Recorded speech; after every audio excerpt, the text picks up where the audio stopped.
My choosing to free people from concern got me to the top of a mountain. Look where I am. The only one I hadn't freed was myself. Jim Carrey said this after achieving everything he believed would complete him. Fame didn't do it, success didn't do it, and awakening didn't do it either. Instead, something unexpected happened. The story he had been living inside of, the one that gave ambition a direction, simply dissolved. This video isn't about awakening. It's about the aftermath. It's about what happens when the framework that once organized your life disappears. I've often said that I wished people could realize all their dreams and wealth and fame, and so that they could see that it's not where you're going to find your sense of completion. Before his awakening, Jim Carrey was driven. Not casually, relentlessly. Achievement wasn't just success, it was armor, a reason to wake up, a reason to push. Then the realization came, not dramatic, not cinematic, just irreversible. Once he saw that the reward couldn't satisfy him, the engine died. Goals didn't disappear, they just stopped feeling mandatory. And when motivation collapses before meaning is rebuilt, what follows isn't peace. It's inertia. Jim Carrey has described a period where something subtle but destabilizing happened. Not a dramatic breakdown, but the fading of the internal voice that once narrated his life. He described it simply. There came a point where there was no longer a sense of someone there to be upset. The statement sounds calm, but it carries weight. Because the same voice that gets upset is the one that cares deeply about outcomes, interprets events personally, maintains a sense of me. When that voice loses authority, life doesn't stop, but it loses its commentary track. Without it, decisions feel less urgent, identity feels abstract, time feels strangely flat. This isn't bliss. It's a loss of orientation. For many people, meaning collapses slowly. For Jim Carrey, it collapsed after success removed all remaining excuses. He reached a point where the perspective flipped. I used to be a guy who was experiencing the world, and now I feel like the world and the universe is experiencing a guy. That statement isn't poetic. It's diagnostic, because once the center of your life shifts away from yourself, there's nowhere left to project hope, no next level, no higher achievement. When that happens, effort doesn't feel heroic, it feels arbitrary, and the question quietly becomes, what is any of this for?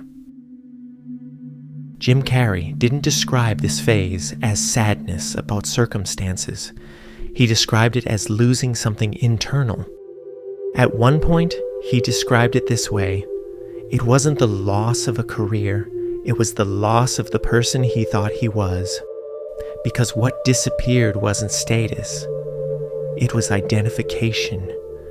The version of himself that believed achievement would stabilize him, recognition would settle him, identity could be completed. When that version dissolved, grief followed, even though nothing tangible had been taken away. It's difficult to explain grief when nothing is missing, but the internal structure that once made life coherent was gone. When Jim Carrey spoke about this period, he didn't spiritualize it. He didn't frame it as transcendence. He said plainly, depression is legitimate.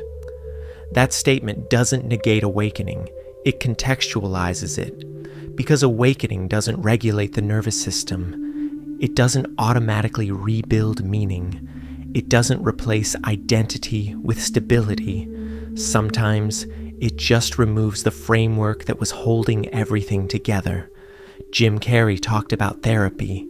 about rebuilding slowly, about not pretending this phase was enlightenment. Awakening didn't complete him. It dismantled the assumptions he'd been living on. Eventually, something does return. Not the old hunger, not the old identity. Jim Carrey described it like this: you can still do things, you just don't need them to define you. That sentence marks a shift. It is the move from being the character to being the light that shines through one. Action without desperation. You still act, paint, or speak, not to prove you exist, but because those things are simply happening. The performance continues, but the mask has been set aside. Participation without self-performance. When you no longer need the world to tell you who you are finally free to be in the world. You stop checking the replay in your mind to see if you were enough. Engagement without needing a story. Decisions are made based on love rather than fear. The commentary track of the ego is replaced by a quiet, functional presence. Not elevated, not special, just functional again in a different orientation. It is the realization that while Jim Carrey was a great part to play, the one who played him is finally at rest. Near the end of one interview, Jim Carrey said something that sums this entire arc up. I no longer believe that I exist, so every once in a while I get caught up in the story because it's really convincing. Awakening doesn't give life meaning. It removes the story that was constantly trying to assign it. It isn't a prize you win. It is a weight you set down. It is the realization that Jim Carrey was just a great character he was lucky to play, but not who he truly is. What comes after isn't a sudden burst of clarity. It's learning how to live without the exhausting labor of self-construction, without constantly rebuilding a me to stand behind, to defend, or to promote. That process is quiet. It doesn't look like a Hollywood ending.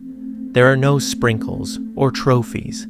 It is simply the shift from being the protagonist of a drama to the observer of a dance. Carrey describes this shift as no longer being a guy experiencing the world, but the universe experiencing a guy. It is uncelebrated because the one who would have wanted the celebration is no longer there, but it is finally undeniably real.